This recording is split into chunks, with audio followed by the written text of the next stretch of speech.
Hello guys, প্রচণ্ড ঠান্ডা, খুব কুয়াশা সকাল থেকে। তো কম্বলের ভিতরে কম্বল মুড়ি দিয়ে ভাবছিলাম কি করি। হঠাৎ করে বাইরে বের হয়ে দেখি রোদ, আর রোদ বেরোনো দেখে আমি তো মহা খুশি। চলে আসলাম বাগানে। তো মালটা গাছ থেকে অনেক অনেক মালটা ছিঁড়ছি। মোট কথা মালটা গাছে যত মালটা ছিল সবগুলা মালটা ছিঁড়ে ফেলবো, আর মালটা দিয়ে আজকে হবে রেসিপি। তোমরা কি কেউ কখনো মালটা দিয়ে রেসিপি বানিয়ে খেয়েছো? আজকে দেখাবো নিজের গাছ থেকে, মানে নিজের বাড়ির নিজের গাছ থেকে মালটা নিজের হাতে পেরে তারপরে সেই মালটা দিয়ে লোভনীয় রেসিপি খেতে কতটা মজার, কিভাবে বানাবা। এখন যেহেতু কমলার সিজন, খুব সহজে কমলা অথবা মালটা দিয়ে এই রেসিপিটা যে কেউ চাইলে মাত্র 10 মিনিটে বানিয়ে নিতে পারো। তারপরে একদম অনেকগুলো মালটা হাঁড়ির ভিতরে পাতিলের ভিতরে নিয়ে দৌড়াতে তো রান্নাঘরে চলে আসলাম। তারপরে মালটার গায়ে যেহেতু প্রচুর ময়লা ছিল, পানিতে ঢেলে দিলাম। তো পানিতে ঢেলে দেওয়ার পরে তো অনেকবার পানি বদলিয়ে মালটাগুলো একদম ফ্রেশ ক্লিন করে নিলাম। মালটা দিয়ে রেসিপি বানাতে গিয়ে যে এমন ঘটনা আমার সাথে ঘটবে সেটা আমি কখনোই কল্পনা করতে পারিনি। মালটা দিয়ে রেসিপি বানাতে এসে এমনটা হবে বুঝে উঠতে পারিনি। তো নর্মালভাবে আমি মালটাগুলো কেটে নিয়েছিলাম, যেহেতু অনেকগুলো মালটা চপিং বোর্ডে কাটা পসিবল না, এজন্য বটিতে খুব দ্রুত কেটে নিচ্ছিলাম। বটি দিয়ে আমি আবার খুব দ্রুত কাটাকাটি করতে পারি।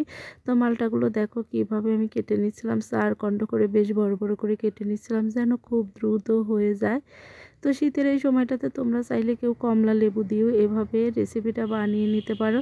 তো কথা বলতে বলতে তোমাদের সাথে সবগুলো মালটা কাটা হয়ে গেল।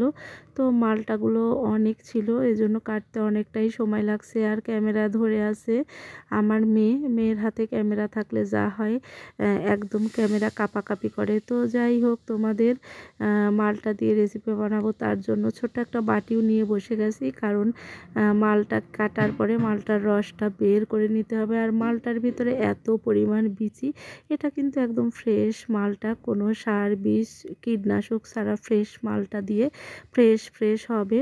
তো তার জন্য দেখো মালটাগুলো কেটে নিই। এবার একদম রস চিপে নেব, মানে রস বের করে নেব।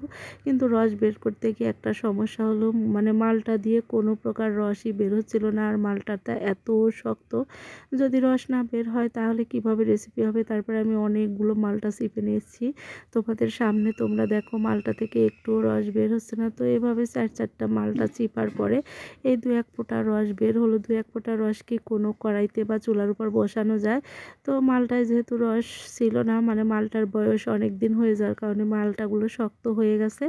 আর শক্ত হয়ে যাওয়ার কারণে মালটা থেকে কোনো রস বের হলো না। আর রস বের না হলে কিভাবে রেসিপি বানাবো কখনোই কল্পনা করতে পারিনি যে গাছ থেকে এতগুলো মালটা পেরে এভাবে শুধু কষ্টটাই বৃথা হয়ে যাবে।